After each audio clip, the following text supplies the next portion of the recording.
Hello guys, welcome back to S3D. And I just finished building this kit. Actually, it took me a little bit less than an hour to build this. It took me about 58 minutes from start to finish.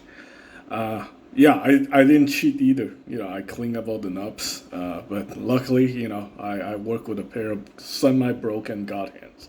So knob cleaning is very easy using that pair of semi-broken God hands.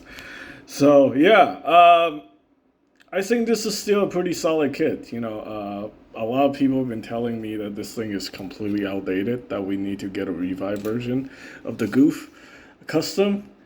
Um, I don't know. I don't think just by looking at the Robot Spirits figure, I don't really think there's anything they can do because of this design. I was thinking, they can do something with the chest articulation, maybe let the chest flex in and out, and then maybe extend the the waist section so you can have a deeper ab crunch.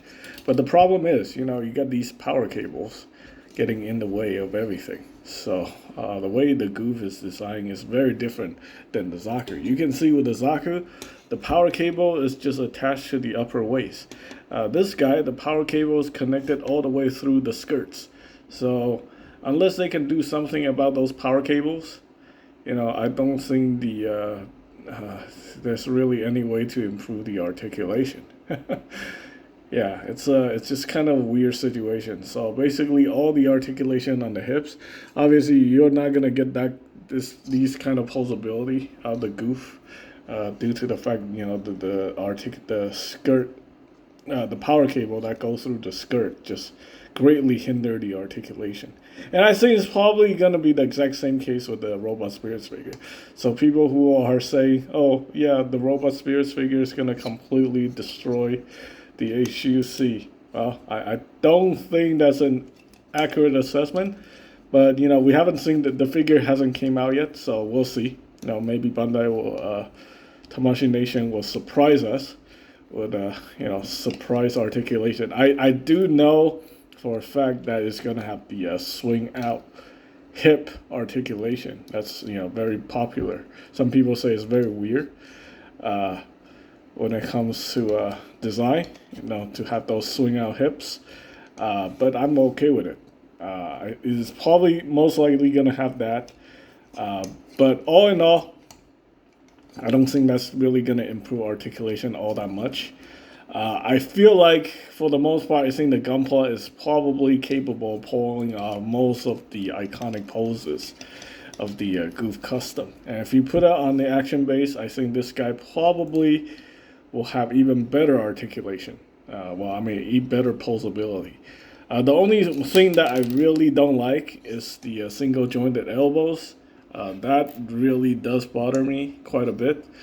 But when it comes to the hip articulation, I think this is okay. It does have double jointed knees, and it's pretty good. It's okay. Honestly, I have reviewed some Gundam Universe figures recently. I would say this guy probably have the same articulation as most of the Gundam Universe figures. They're just lacking a lot of the articulation on the hip section due to the way the skirts are, or the hip joints are designed. And I think it's the same situation here. So yeah, and for for under $20, I think most people can be getting this figures for, this model kit for under $20. So if you're getting it for under $20, I don't think there's really that much to complain about. You can definitely do a lot worse when it comes to like stuff that has just like poor iconic suits that have poor articulation. The interesting thing is, I think Bandai has mostly updated most of the iconic suits, like the Ground Gundam. That got an update, and that was pretty good. They didn't update this guy, but I don't know. But I don't really think it's necessary, because if they think it was necessary, they probably would have done it a while ago. So, yeah, I mean, we don't even have a Master Grade 2.0 of the Gouf Custom. So that, that kind of make me think that Bandai thinks the Master Grade 1.0 is basically just good enough uh, for all things considered. So, yeah, anyway.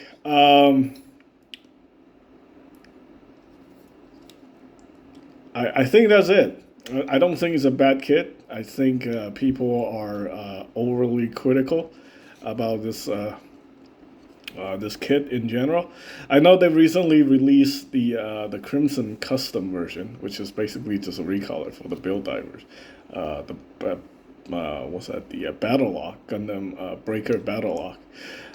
It's basically the same kit. They give some extra parts for improved articulation or for kit bashing, so you can attach a power cable to like another piece, and then you can have a different upper torso. Of course, by doing that, you're gonna have better articulation because you have a completely separate torso section. But that's only if you're into like kit bashing, like weird stuff. You can reuse the torso once you do the conversion. So it's really not gonna work.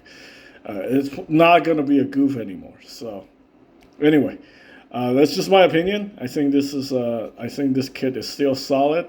I know I watched my old review and I feel very embarrassed about doing that one, but I'm not gonna use this video. I'm not gonna replace the old review with a new review. I think that one is still okay. What I said about it, this is definitely still one of my favorite mobile suits. And having building it the second time, yeah, I can tell you it's still pretty good. So anyway. Just be aware that this thing has poor articulation, but and I also warn you guys that it's most likely the Robot Spirits figure probably gonna have poor articulation too. So if you spend $80 and you feel like getting ripped off after you spend $80 on that Robot Spirits figure, you can thank me for telling you that that thing has shitty articulation too. So anyway, that's pretty much it. Thanks for watching, guys.